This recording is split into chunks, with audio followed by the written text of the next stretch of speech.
Hello, मैं आपका बहुत बहुत स्वागत करता हूं। वीडियो में मैं आपको बताने वाला हूं किस हिसाब से बेसिक ऑफ स्टॉक मार्केट में एंट्री करनी चाहिए, कैसे एक प्लेयर को एंट्री करनी चाहिए।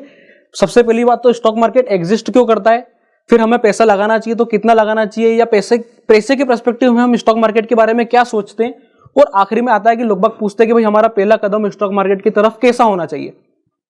तो उस पहले कदम के लिए जो है हमें वर्किंग कैसे करनी है, हम ये बात करने वाले हैं। पर उससे पहले मैं बता देता हूं कि आज का हमारा एजेंडा जो मैंने आपको बता दिया कि क्या क्या होने वाला है। पर इस चैनल की एक खासियत है, जिस चैनल पे आप मुझे विजिट कर रहे हैं, ये चैनल जो है ये आपको बिल्कुल बेसिक से जीरो से लगा करके 100% तक A to Z complete stock market सिखाने वाला है। और एक प्रॉपर सीरीज आने वाली है कि एक प्रॉपर प्लेलिस्ट मिलेगी आपको, जो कि आपको जीरो से लगा करके 100% तक स्टॉक मार्केट के बारे में, ट्रेडिंग से रिलेटेड, करेंसी से रिलेटेड, फ्यूचर एंड ऑप्शन से रिलेटेड हर चीज कंप्लीट बताने वाली है।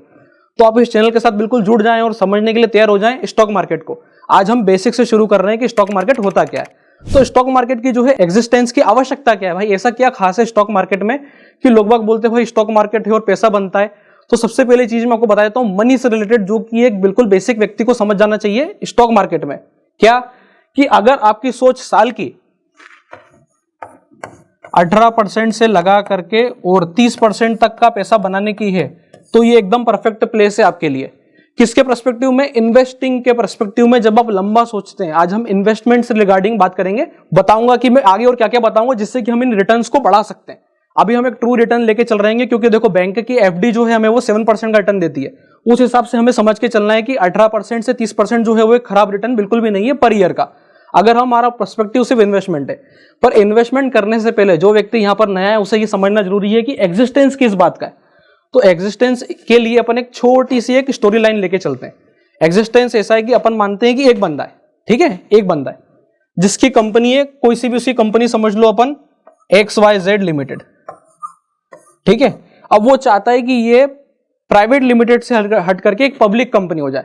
पब्लिक कंपनी होने के लिए वो क्या करता है, एक पूरी अपनी सेटिंग बिठाता है, सब करता है, वैल्यूएशन निकालता है कंपनी का, उसके शेयर्स निकालता है, पूरी एक इन्वेस्टमेंट बैंकर्स के साथ, मर्चेंट्स के साथ पूरी बातचीत होती है।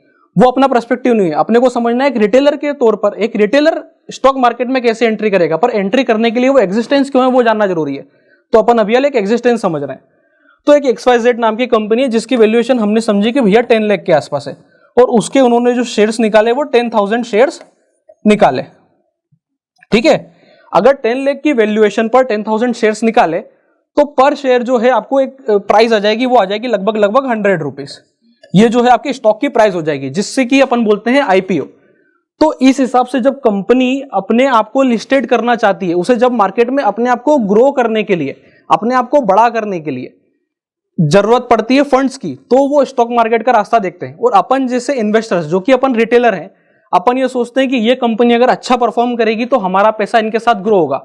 जैसे कि फॉर एग्जांपल मैं छोटे छोटे सा एक आपको एग्जांपल दूं, अभी रिसेंटली तो जैसे अपन बात करते हैं अडानी के स्टॉक्स की, टाटा मोटर की, टाटा स्टील की, तो ये सब बहुत पुराने IPO हैं जो कि मार्केट में आए हुए हैं और आज इनकी प्रॉपर वे में ट्रेडिंग चल रही है। इसी हिसाब से नई कंपनीज भी जो है अपना IPO लेकर के आती है और धीरे धीरे करके वो सेकेंडरी मार्केट में ट्रेड होने लग जाती है। तो अभी अपन सेकेंडरी मार्केट तक पहुंचेंगे, अभी अपन बात कर रहे हैं प्राइमरी मार्केट की। प्राइमरी मार्केट में भी आपको इतना समझ लेना है कि एक स्टॉक है XYZ जिसकी लिस्टिंग 100 रुपीज पे होती है। अब स्टॉक मार्केट ऊपर नीचे क्यों होता है, अपन ये बात करने वाले हैं। इसके अलावा कितना पैसा हमें लगाना चाहिए, क्या करना चाहिए, अपन ये बात करने वाले हैं। तो एक रिटेलर के तौर पर स्टॉक मार्केट की एग्जिस्टेंस से लेकर के हमें कहां कहां वर्किंग करनी चाहिए, ये अपन समझने वाले हैं। तो जैसा कि अभी मैंने आपको बताया कि प्राइमरी मार्केट में IPO 100 रुपीज पे लिस्ट हुआ, उसकी लिस्टिंग 100 रुपीज पर हुई है। तो यहीं से अपने दो मार्केट निकल करके आ जाते हैं स्टॉक्स के अंदर में, वो आ जाते हैं। एक होता है अपना प्राइमरी और एक हो जाता है अपना सेकेंडरी। एक बार 100 रुपीज पे लिस्टिंग होने के बाद अगर 100 का स्टॉक 110 या फिर 80 रुपीज को जाता है ऊपर नीचे, तो उसी को ही जो है हम कहते हैं सेकेंडरी मार्केट में प्राइस का ट्रेड होना। ये बात हो रही है अभी हाल स्टॉक्स की। इतना समझ में आने के बाद अब प्राइस क्यों ऊपर नीचे जा रही है ये अपन समझेंगे। तो इस हिसाब से जो है स्टॉक मार्केट वर्किंग करता है। अब भाई अपन अभी अपनी बात हुई कि कंपनी में उसने 100 रुपीज के भाव से शेयर बेचे। अब उसने सारे 10,000 शेयर नहीं बेचे। अभी क्या बात हुई थी अपनी कि उसके पास कितने शेयर थे, XYZ के पास कितने शेयर थे, 10,000। अभी 10,000 शेयर्स को उसने सारे ना बेच करके सिर्फ 2,500 जो है वो पब्लिक को दिए। कितने दिए? 2,500। अब इससे उसका मोटिव क्या रहता है कि अगर 100 रुपए की प्राइस मैंने बेची है, भाई मेरे पास तो कभी इसके पहले सस्ते में रही होगी, मेरी वैल्यूएशंस तो मैंने कंपनी की काम कर करके बढ़ाई है ना। ये अपन बात कर रहे हैं किसके पर्सपेक्टिव से, ये अपन बात कर रहे हैं अभी हाल जिसकी XYZ कंपनी है उसके पर्सपेक्टिव से। अब एक रिटेलर, मैं एक रिटेलर हूं, आप एक रिटेलर हो, अब अपन क्या सोचते हैं कि भाई ये 100 रुपए का स्टॉक एक बार लिस्ट हो जाने दो, लिस्ट हो गया, लिस्ट होने के बाद अगर ये 80 रुपए के पास आएगा तो हम बाय करेंगे फॉर द टारगेट ऑफ 110, 120। क्या हमें नीचे के रिस्क रखने चाहिए, क्या कंपनी 80 रुपए की 60 रुपए आ रही है तो और खरीदना चाहिए कि नहीं खरीदना चाहिए, ये सब पर्सपेक्टिव आते हैं सेकेंडरी मार्केट में जब हम रिटेलर ट्रेड करते हैं। और प्राइमरी मार्केट में क्या होता है, वो जो 2500 शेयर वो बेच देता है उसके बदले का वो पैसा रख के अपने बिजनेस में इनपुट करता है, बिजनेस को और बढ़ाता है ताकि कंपनी की प्राइस वैल्यूएशन पैसा लगने के बाद और ऊपर जाए। वो प्राइमरी मार्केट के बाहर जो पैसा, प्राइमरी मार्केट से जो पैसा कलेक्ट करता है उसको इस्तेमाल करके अपनी कंपनी को डेवलप करने में यूज करता है। और अपन जो है डायरेक्ट कंपनी के शेयर्स खरीदते हैं, अपन कंपनी के को ओनर बन जाते हैं, पर अपन कंपनी पे डिसीजंस नहीं ले पाते क्योंकि हमारे पास स्टॉक्स इतने ज्यादा नहीं होते कि हम कंपनी पे कुछ कर सके। अब इस 2500 शेयर में से कुछ शेयर अपने पास भी आते हैं और उस अपने पास जो आए हुए शेयर में से अपन ये सोचते हैं कि अब कंपनी के भाग के साथ हमारा भाग जुड़ जाता है। इसी को कहते हैं स्टॉक मार्केट में बेसिक जो है प्राइमरी और सेकेंडरी मार्केट की ट्रेडिंग और उसमें अपने आप को इनपुट करना। अब करने के लिए जो है अपन अगले वाले उस पे चलते हैं और समझते हैं यहां पर अपन की जब हम एक बार स्टॉक मार्केट में एंट्री कर लिए तो अब हम इसमें काम कहां पर कर सकते हैं। ये तो मैंने अभी बताया इक्विटी के बारे में। इक्विटी पे चलने से पहले अपन एक बार बात कर लेते हैं कि स्टॉक की प्राइस जो है वो ऊपर नीचे क्यों हो रही है। भाई 100 रुपए पे आपने बेच दी, अभी 80 क्यों जा रही है, ये 110 क्यों जा रही है, अपन वो समझते हैं। तो देखो भाई क्या होता है, 100 रुपए की प्राइस है, ठीक है। अब यहां पर बहुत ही इकोनॉमिक्स का बहुत ही सिंपल प्रिंसिपल एक्टिव हो जाता है, सप्लाई और डिमांड का। एक बार 2500 शेयर मार्केट में आ गए, ठीक है। अब सुनना ध्यान से, 2500 शेयर में क्या हुआ, पब्लिक के पास सपोज 100 लोग हैं जिन्होंने 2500 शेयर, या 250 लोग हैं, फॉर मेकिंग इजी कैलकुलेशन अपन ने बोला कि 250 लोगों ने 2500 शेयर ले लिए, मतलब एक एक व्यक्ति ने 10-10 शेयर ले लिया, ठीक है। यहां तक चीज खत्म हो गई कि भाई एक एक बंदे ने 10-10 शेयर ले लिए। अब क्या होता है, प्राइस ऊपर नीचे कैसे होगी, देखना ये बहुत ही लॉजिकल कॉन्सेप्ट है, मतलब आप इसको ध्यान से समझोगे तो आप असली मार्केट से रिलेट कर पाओगे कि टाटा मोटर 808 का 809 हो रहा है तो कैसे हो रहा है, या कैसे सेलर्स एकदम एग्रेसिव सेलिंग कर रहे हैं तो एकदम 807 तक आ रहा है, तो वो आप कैसे कनेक्ट कर पाओगे, इसके थ्रू। आप इसको ध्यान से सुनिएगा। 10 शेयर एक एक जन के पास आ गए। अब क्या हुआ, प्राइस जो है वो 100 रुपए चल रही थी। अब एक दिन क्या होता है, 250 लोगों में से 50 लोगों को जाके लगता है कि अरे यार ये कंपनी जो है चलने को नहीं हो रही है, बहुत दिन होगा यार, प्राइस 100, 101, 105 के आसपास घूम रही है, कुछ हो जा नहीं रहा है, हल्की फुल्की ट्रेडिंग होती है, 2-1 शेयर ऊपर नीचे होते हैं, बस कोई अपना कुछ व्यक्ति अपने छोटे मोटे शेयर ऊपर नीचे करते रहते हैं। इस बीच क्या होता है, 50 लोगों को जिस समय लग जाता है कि नहीं यार, बड़ी बड़ी बल्क में लोगों को लग रहा है कि नहीं यार अभी स्टॉक जो है चलने को नहीं हो रहा है, और ऐसे में सेलर्स ज्यादा एग्रेसिव होते हैं और वो सोचते हैं कि भाई यार इस कंपनी से बाहर निकलो, तो वो बोलते हैं भाई यार कि कोई बायर नहीं है, बायर इच्छुक नहीं है, ठीक है, ये बात ध्यान रखनी है अपने को। इस कंपनी में सही वैल्यूएशन नहीं नजर आ रही है, बड़े इन्वेस्टर्स को, छोटे रिटेलर्स को, किसी को भी सही वैल्यूएशन नहीं नजर आ रही है, तो वो क्या करेंगे, जो 250 लोग हैं जिनके पास, उसमें से जो 50 लोग हैं जिनको ऐसा दिखाई देता है, वो अपनी प्राइस को नीचे की तरफ बिडिंग करके, यानी 100 का 80 बिड करके और सेल करना शुरू करते हैं। अब 100 से डायरेक्ट 80 बिड नहीं करते हैं, वो धीमा धीमा प्राइस को 90 पे बेचेंगे, 95 पे बेचेंगे, 98 पे बेचेंगे, ऐसे करके धीरे धीरे 98, 95, 90, 88, 87 ऐसे करके प्राइस उतरते उतरते 80 आएगी। जब तक कि बायर की डिमांड नहीं आ जाए कि जो मैंने कहा था कि 80 रुपए जो है इस स्टॉक की सही वैल्यू है, उस जगह पर जाकर के बायर्स की बड़ी डिमांड आएगी और यहां पे क्या हो जाएगी, सप्लाई खत्म हो जाएगी। जब सप्लाई खत्म हो जाएगी और डिमांड बढ़ी आएगी, तभी जाकर के प्राइस जो है 80 रुपए पे स्टेबिलिटी लेगा, जिसे हम टेक्निकल टर्म्स में सपोर्ट कहते हैं। तो इस हिसाब से बेसिक ऑफ स्टॉक मार्केट में जो है, स्टॉक मार्केट कैसे ऊपर नीचे हो रहा है, कैसे शेयर्स ऊपर नीचे हो रहे हैं, वो सिर्फ और सिर्फ सप्लाई डिमांड के। चाहे इसको आप छोटा सा प्याज का एग्जांपल ले लो, चाहे आप टमाटर का एग्जांपल ले लो, चलने का तरीका यही रहेगा। मार्केट में चले, चाहे ऑनलाइन चले या ऑफलाइन, मंडी में चले, तरीका सेम ही होता है वर्किंग का। अब ये पर्सपेक्टिव हो गया, हमने यहां से समझ लिया कि प्राइसेस ऊपर नीचे क्यों हो रही है। अब बात आ जाती है कि एक बिगिनर को यहां पर कितना क्या पैसा इनपुट करना चाहिए, उसको कितना नॉलेज होने पर कितना पैसा लगाना चाहिए, उसकी रिटर्न एक्सपेक्टेशन क्या होनी चाहिए, और इस मार्केट में व्यक्ति क्या क्या ट्रेड कर सकता है। तो अपन अब उसकी बात करते हैं। तो सबसे पहली बात आ जाती है कि मनी का मैंने आपको पहले ही बता दिया है, आप बोलते हैं 18 से 30% का रिटर्न हमको चाहिए। अब मैं बता रहा हूं, ये बोलने में जितना इजी लगता है, करने में उतना ही हार्ड है। अगर मार्केट अनएक्सपेक्टेड तेजी नहीं कर रहा है और आपका इन्वेस्टमेंट है तो आपको जो इक्विटी का रोटेशन करना पड़ता है, मतलब हमको XYZ स्टॉक से निकल करके दूसरे स्टॉक में एंट्री करनी पड़ती है, फिर उससे निकल करके तीसरे स्टॉक में एंट्री करनी पड़ती है, और ऐसे एक हमारे पास सिर्फ एक स्टॉक नहीं होता है, ऐसे हमारे पास बंच ऑफ स्टॉक्स होते हैं जिसे हम कहते हैं पोर्टफोलियो। तो यहीं से आपको पोर्टफोलियो का कॉन्सेप्ट समझ में आता है कि पोर्टफोलियो क्या होता है कि जब हम 7, 8, 10, 15 के बल्क में स्टॉक्स को लेते हैं, सेकेंडरी मार्केट में उन्हें ट्रेड करने का मौका देते हैं अपना इन्वेस्टमेंट लगा करके, और फिर वेट करते हैं कि उनमें से कुछ स्टॉक्स परफॉर्म करें जिसे हम सेल करें, और कुछ स्टॉक्स जो अंडर परफॉर्मर है उन्हें हम सेल करके और उनकी जगह पर दूसरी कंपनी को इनपुट करें। ऐसे करके डिफरेंट स्टॉक्स को जब हम चर्न करते हैं तब जाकर के ये 18 से 30% की रिटर्न निकल करके आ पाते हैं। अभी कैसे करना है, क्या करना है, इसके लिए सबसे पहले आपको एक चीज समझनी है कि पैसा जो है अपने को लगाना है तो वो मिनिमम से मिनिमम 1000 रुपए और मैक्सिमम से मैक्सिमम तो कोई लिमिट ही नहीं है, अपन इतना पैसा लगा सकते हैं। तो मैं बात कर रहा हूं यहां पर कि जो बिल्कुल एकदम बिगिनर है, जिसको कुछ नहीं पता है, वो भी कम से कम यहां पर 5 से 10,000 रुपए लगा करके और स्टॉक मार्केट को समझ सकता है। उसे कुछ नहीं करना है, उसके लिए जो है यहीं पे बेसिक ऑफ स्टॉक मार्केट में चीज आती है कि जिसे हम कहते हैं ब्रोकर, कि बिना ब्रोकर के आप जो है मार्केट में एंट्री नहीं कर सकते, क्योंकि स्टॉक्स में एंट्री करने के लिए हमें जो है ब्रोकर का साथ लेना जरूरी है।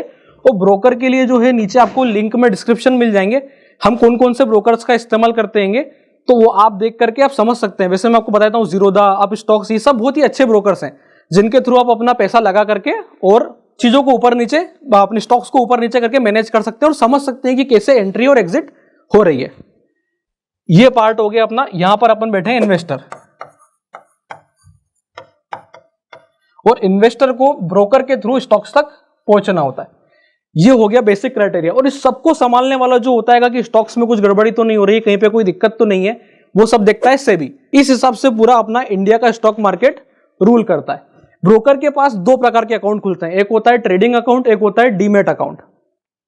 अब ट्रेडिंग अकाउंट क्या होता है ये अपन थोड़ी देर में बात करते हैं। अभी हम बात कर रहे हैं जो स्टॉक्स है। स्टॉक्स जब हम लेते हैं तो वो हमारे ब्रोकर के पास ना जाकर के हमारे डिपॉजिटरी में जाते हैं। 2 डिपॉजिटरी होती है, एक होती है CDSL, एक होती है NSDL। आपको इन 2 डिपॉजिटरी के अंदर ही आपके शेयर्स डिपॉजिट होते हैं।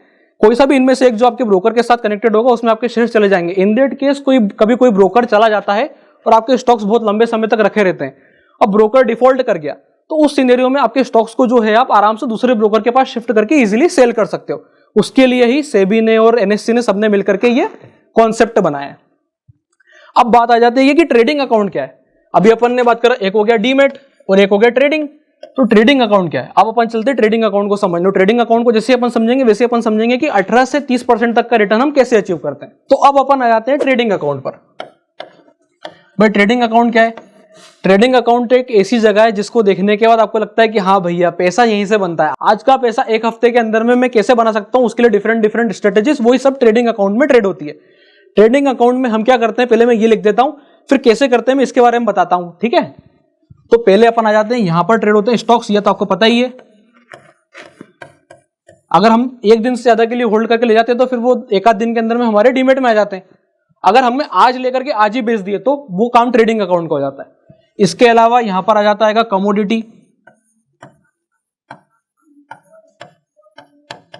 अभी कमोडिटी से मतलब आप समझ जाओ गोल्ड, सिल्वर, क्रूड ऑयल, निकल, जिंक, लेड, एल्यूमिनियम, कॉपर, इसकी बात हो रही है। इसके बाद आ जाता है अपना करेंसी।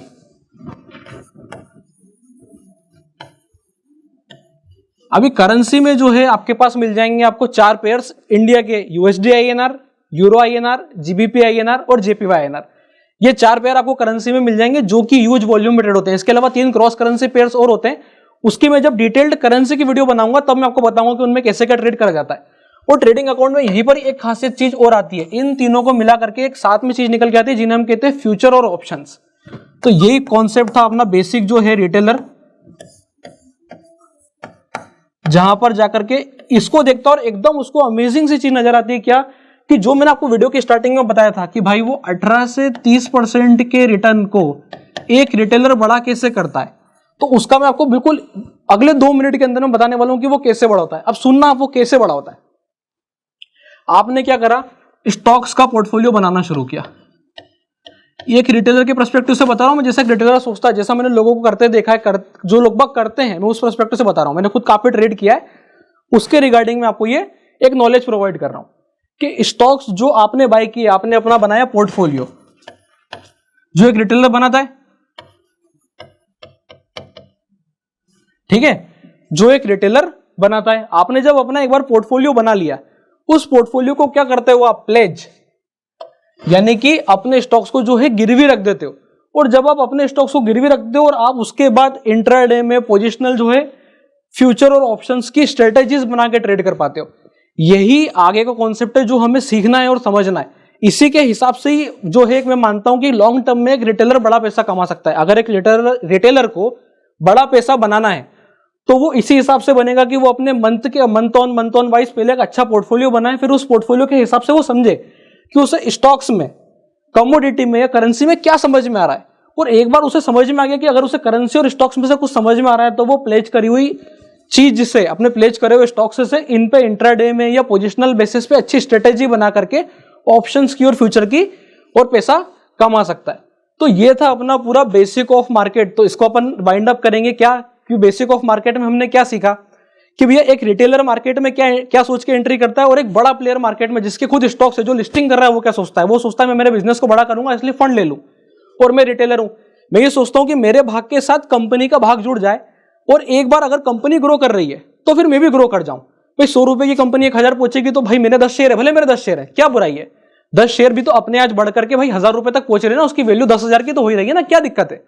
तो ऐसे छोटा छोटा जब आदमी ऐड करता है और उसके बाद उसको प्लेज करके और अच्छे से एक प्रॉपर वे में ऑप्शन ट्रेडिंग करता है। अभी इसमें बाइंग अलग है, मैं बाइंग और सेलिंग के ऑप्शंस की बात नहीं कर रहा हूं, ना मैं फ्यूचर बाइंग सेलिंग की बात कर रहा हूं। मैं भी बात कर रहा हूं कि एक बड़ा बनने का रास्ता थ्रू बेसिक क्या होता है। ये बेसिक ऑफ स्टॉक मार्केट मैंने बताया।